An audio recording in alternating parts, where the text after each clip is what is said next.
একজন বিখ্যাত মানুষ, বিশেষ করে পরিচালক বা ক্রিয়েটিভ ওয়ার্ল্ডে যারা যুক্ত, তারা আমরা প্রত্যেক দিন নিজেরা এমনভাবে ইভলভ হই এবং ওয়াইজ হতে চেষ্টা করি।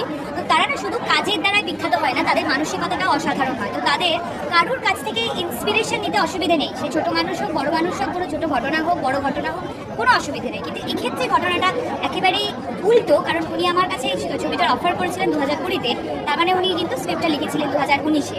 সো আমার মনে হয় যারা এরকমভাবে ভাবছে তাদের কাছে ইনফরমেশনটা একটু ভুল। আসলে কি বলতো, তারা তো সবে এসেছে ইন্ডাস্ট্রিতে, জাস্ট কাজ শুরু করেছে।